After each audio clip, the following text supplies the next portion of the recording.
హనుమంతుడిని మింగేసిన పాముల తల్లి గురించి తెలుసా? కశ్యపుడి భార్య అయిన సురసని హనుమంతుడి సంకల్పం ఎంత ఉందో అని పరీక్షించడానికి దేవతలందరూ కలిపి పంపిస్తారు. సీతామాత కోసం లంకకు బయలుదేరిన హనుమంతుడిని సాగరం మధ్యలో సురస అడ్డుకుంటుంది. బ్రహ్మ ఇచ్చిన వరం ప్రకారం ఆ దారిలో ఎవరు వెళ్ళినా తనకి ఆహారం అవ్వాల్సిందే అని గొడవ చేయకుండా నోట్లోకి వెళ్ళిపోమని నోరు తెరుస్తుంది. దాంతో హనుమంతుడు 10 యోజనాలంత పెద్దగా అవుతాడు. అప్పుడు సురస తన నోరుని 20 యోజనాలంత పెద్దగా చేస్తుంది. అప్పుడు హనుమంతుడు 40 యోజనాలంత పెద్దగా అవుతాడు.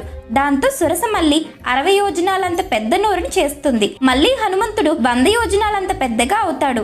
దాంతో సురస తన నోరుని 120 యోజనాలంత పెద్దగా చేస్తుంది. అప్పుడు ఒక్కసారి హనుమంతుడు బొటన వేలంత చిన్నదిగా మారి తన నోట్లో నుంచి కడుపు లోపలికి వెళ్లి బయటకు వచ్చేస్తాడు. కడుపు లోపలికి వెళ్ళాను కాబట్టి నీ కోరిక తీరినట్లే అని చెప్తాడు. దాంతో హనుమంతుడి తెలివికి సురస సంతోషించి దారిని వదులుతుంది.